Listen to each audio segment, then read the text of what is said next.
Morning, welcome back to my channel. কেমন আছো তোমরা? আশা করি সকলে খুব ভালো আছো। আর আমার তো রান্নাবান্না কিছুটা হয়ে গেছে, মানে সকালের যেটা দুপুরের খাবার আর কি সেটা হয়ে গেছে। রাতের জন্য বানাবো হচ্ছে রাজমা। তো রাজমাটা রেসিপিটা তোমাদের সাথে শেয়ার করবো। তো তার আগে আমি প্রচণ্ড ঘেমে গেছি, একটু ওয়ার্কআউটও করে নিয়েছি। ওয়ার্কআউট করার পর অবস্থা জাস্ট তোমরা বুঝতেই পারছো, পুরো একদম কী বলবো, অবস্থা খুব খারাপ। তো আমি ভাবলাম আগে স্নান টান করে ফ্রেশ হয়ে নিই, ঠাকুরকে পুজোটা দিয়ে নিই, তারপরে না হয় আমি আবার রাজমাটা করবো। তারপরে তো তখন আবার ঘামবো, তখন নয় আবার স্নান করবো। তো ভাবলাম আজকে শ্যাম্পু করবো। এত গরম পড়েছে না, শ্যাম্পুটা তোমাকে করতে হচ্ছে মোটামুটি 2 দিন ছাড়া অন্তরেই তোমাকে শ্যাম্পু করেই নিতে হচ্ছে, না চুলগুলো বিচ্ছিরি ঘেমে যাচ্ছে, গন্ধ বেরোচ্ছে। তো ইউটিউবে একটা খুব ফেমাস হয়েছে চুলটাকে গ্লেজি করার জন্য। এটা আমার নিজস্ব নয় আইডিয়া, তো ইউটিউব দেখি আমি করি, তো কিন্তু খুব ভালো রেজাল্ট পেয়েছি আমি, বিশ্বাস করো। তো এই দেখো এখানে অ্যালোভেরাটাকে আমি কাট করে অ্যালোভেরার যে জেলটা সেটাকে আমি বার করে নিয়েছি। এটা আর কি রিয়েল অ্যালোভেরা। আজকে আমি ইউজ করবো মামাআর্থের rosemary anti hair fall shampoo. মামাআর্থের শ্যাম্পুটা কিন্তু ভীষণ ভালো, তোমরা এটা ইউজ করতে পারো। আমি জেনারেলি ফ্লোরিডার ওয়েল্লা ইউজ করি, বাট আমি আজকে এই মামাআর্থের শ্যাম্পুটা ইউজ করছি। এই মাসে নিয়ে এসেছিলাম, কিন্তু বেশ ভালো বেশ শ্যাম্পুটা। তো এই শ্যাম্পুটা আমি দিয়ে দেবো, এর ভেতরে অ্যাড করে দিচ্ছি।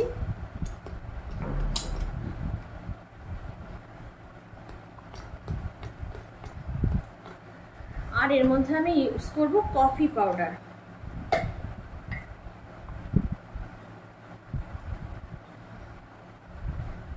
তো খুব ভালো করে এবার মিক্স করে নেবো প্রত্যেকটা আইটেমকে। একদম অ্যালোভেরা জেলটা যেটা রয়েছে সেটা খুব ভালো করে এরকম হাত দিয়ে যেমন চটকে পটকে মলে না, যেমন করে এঞ্জেলকে আমি চটকে সেরকম করে পুরো একদম মেখে নিতে হবে। দেন কিছুই না, এরপর যেমন করে শ্যাম্পু করা হয় অমনি করেই শ্যাম্পু করতে হবে। তো এই হচ্ছে ব্যাপার, দেখাচ্ছি তোমাদেরকে। এবং হাত দিয়ে পুরো ভালো করে চটকাচ্ছি যেন পুরো স্ম্যাশড হয়ে যায় অ্যালোভেরাটা। গ্রাইন্ডারেও পেস্ট করে নিতে পারো, বাট আবার কে গ্রাইন্ডার বার করবে, কুড়েমি করছি আর কি। আর এইটুকু অ্যালোভেরা তো গ্রাইন্ডারে কোথায় একটা পড়ে থাকবে কোন একটা জায়গায়, তো মোটামুটি এই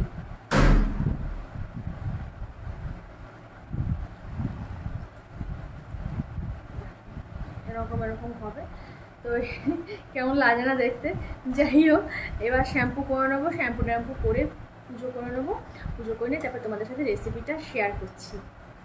রাজমা বেসিক্যালি এর আগেও আমি শেয়ার করেছি, তো ভাবলাম যখন আজকে বানাচ্ছি আরেকবার তোমাদের সাথে শেয়ার করে দিই। যারা আমার চ্যানেল নতুন বন্ধু তাদের জন্য সুবিধা হবে। আর কি গরম আবার বলছি, তো চল সঙ্গে থেকে পাশে থাকা আজকে ব্লগটা দেখতে থাকো। আর এটা দেখো ঠিক এইরকম টাইপের হবে। জাস্ট এবার শ্যাম্পু করে দিতে হবে। তো স্নান পুজো করে রান্নাঘরে চলে এসেছি, আর কড়াইয়ের মধ্যে আমি সর্ষের তেল বসিয়ে দিয়েছি। এই যে রাজমাটা আগে থেকে আমি নুন হলুদ দিয়ে সেদ্ধ করে রেখে নিয়েছি, পেঁয়াজও কুচানো হয়ে গেছে। তেলটা গরম হওয়া পর্যন্ত অপেক্ষা করছি। আর এদিকে আমি এখানে টমেটো, তারপরে জিরে, ধনে, কাঁচা লঙ্কা, আদা রসুন সমস্ত কিছু আমি একসঙ্গে পেস্ট করে নিয়েছি।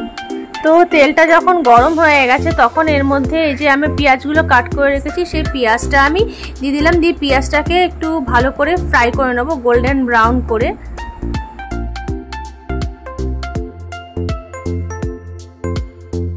একটু নুন অ্যাড করে দিচ্ছি, পেঁয়াজটাতে তাড়াতাড়ি সফট হয়ে যায়। ব্যাস অনেকক্ষণ পর ঢাকনা খুলে দেখলাম পেঁয়াজটা আমার ভালো মতো ফ্রাই হয়ে গেছে। নেড়ে চেড়ে দেখে নিলাম, দেখো গোল্ডেন ব্রাউন হয়ে গেছে।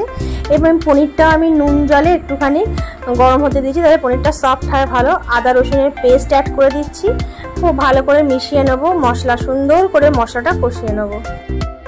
টমেটো, কাঁচা লঙ্কা, ধনে গুঁড়ো, জিরে গুঁড়োর যে পেস্টটা বানিয়েছিলাম সেটা এর মধ্যে দিয়ে দিলাম। আমি তখন বলেছিলাম কি এর মধ্যে আদা রসুন দিয়েছিলাম, না আদা রসুন দেওয়া হয়নি, আদা রসুনের পেস্টটা পরে আমি অ্যাড করেছি।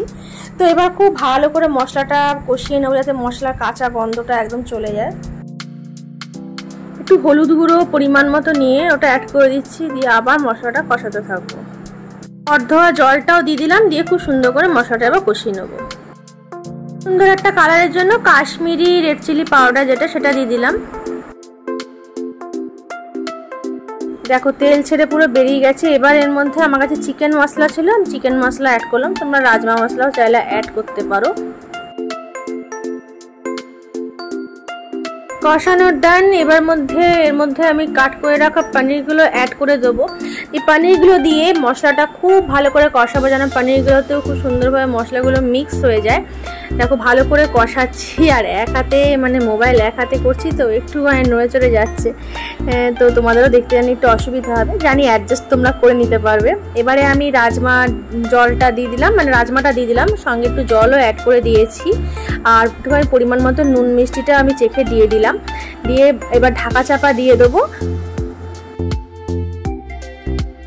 ব্যাস এবারে এর মধ্যে আমি বেশ কিছুটা গরম মশলা অ্যাড করে দিচ্ছি, আর দিয়ে দেবো একটুখানি কসুরি মেথি, দিয়ে সব কিছু দিয়ে ঢাকা চাপা দিয়ে আমি রেখে দেবো। একদম এরকম কসুরি মেথি দিয়ে ঢাকা চাপা দিয়ে রেখে দেবো। আর তোমার স্ট্যান্ডিং টাইমে এটাকে আমি রেখে দেবো 10 মিনিটসের মধ্যে। যত ফুটবে এটা তত কিন্তু রাজমা টেস্টি হয়। তোমাদের কাছে যদি ঘরে ফ্রেশ ক্রিম থাকে তাহলে সেটা তোমরা উপর থেকে দিয়ে দিতে পারো, আমি আর ফ্রেশ ক্রিম অ্যাড করিনি, ছিল না আমার কাছে ঘরে। তো এবার ভালো করে নাড়াচাড়া করবো, একদম সিম আঁচ করে এটাকে ভালো মতো ফুটতে দিতে হবে। এর মধ্যে আমি একটু ঘিও অ্যাড করে দিয়েছিলাম। কি রে, বেরিয়েছে নাকি কিছু? হ্যাঁ বেরিয়েছে। কি বেরিয়েছে? বায়োলজি। বায়োলজি।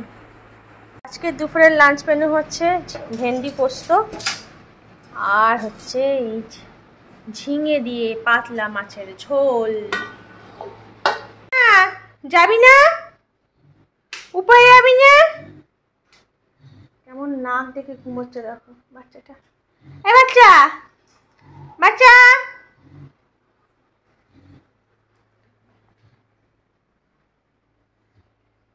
চল। পালিয়ে এসছে, যে লোক এসেছিল, ব্যাস পালিয়েছে। আমার ঘরে সিবিআই ডিপার্টমেন্টের লোক রিপ করতে যাবে, আমি এসে দাঁড়ালাম ব্যালকনিটাতে একটুখানি, ও চলে এসছে। যা ঘুমাগা যা।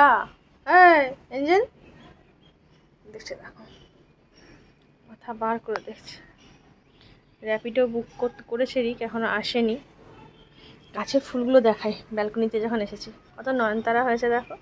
আর এই পাম ট্রিটা দেখো কত বড় হয়ে গেছে, আর রাবার ট্রিটা তো দেখো কত বড় হয়ে বেঁকে চিড়ে একদম অবস্থা খারাপ। এটাকে শিফট করতে হবে বড় কোনো টাবে। গাছটা বেশ ভালো ঝাঁকড়া হয়েছে। চললো দেখো, চললো, দেখলে কিছু দেখতে পেলো না, চলে গেল, ঘুমিয়ে পড়লো। রোদি চলে যাচ্ছে, র্যাপিডে চলে এসছে। হেলমেটটা পরলি?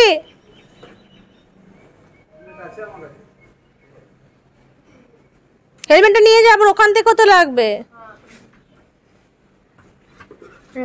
দৌড় দৌড়ে এলো, বিশাল বড় সিবিআই।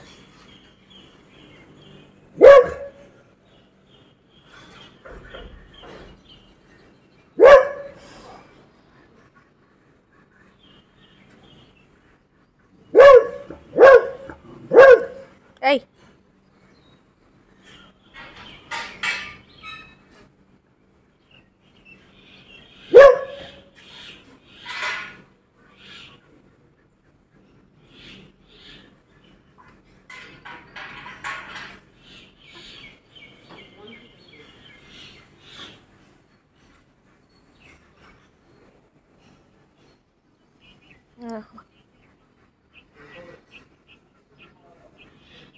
চল ঘরে চল। তুই এখান থেকে ঝাঁপ দিবি নাকি? হ্যাঁ ঝাঁপ দিবি এখান থেকে?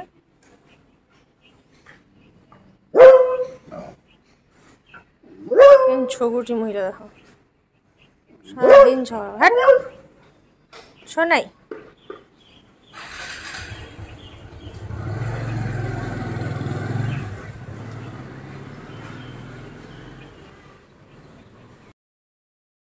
ইভিনিং, এখন রেডি হয়ে গেছি, যাবো জিমে। এখন বাজে হচ্ছে 6:45, একটু লেট হয়ে গেল অ্যাকচুয়ালি।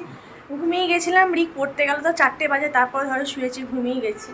তো ঠিক আছে, কোনো ব্যাপার না। এখন 5:45 বাজে, 6টার ভেতরে ওখানে ইন করে যাবো। 6টা থেকে ওয়ার্কআউট করবো, মোটামুটি 7:30টার ভেতরে আশা করি হয়ে যাবে। ঘরে মোটামুটি ওই 7:30 পৌনে 8টা, যাই হোক মোটামুটি 8টার ভেতরে ঘরে চলে আসতে পারবো। তারপর আছে ডিনার করব। তো রিকের আজকে 2টো পড়া আছে, এখন যাবে ইংলিশ পড়তে 4টা থেকে 6টা, আর 6টা থেকে 8টা অবধি পড়তে হবে বায়োলজি। তো ও নিজেই চলে যাবে, মানে র্যাপিডো করে যাবে, র্যাপিডো বুক করে নিজেই চলে যাবে, কারণ মানু বেরোতে পারে না এই সময়টা, এখন একটু আসতে দেরি হয়, 6টা বেজে যায় ঘরে আসতে আসতে, তো সেই জন্য ও আর যেতে পারে না, ও একেবারে নিতে যাবে। মানু একেবারে আসবে, এসে সুইমিং করবে, মানুর এই সুইমিং ড্রেস সব রেডি করে আমি রেখেছি, ও আসবে ফটাফট রেডি হবে, সুইমিং করবে, রিককে নিয়ে চলে আসবে। তো চলো আর বক বক করবো না, দেরি হয়ে গেছে অলরেডি, এতটা আবার যেতেও হবে। তো চলো জিম টিম করে আবার তোমাদের সঙ্গে এসে দেখা করছি।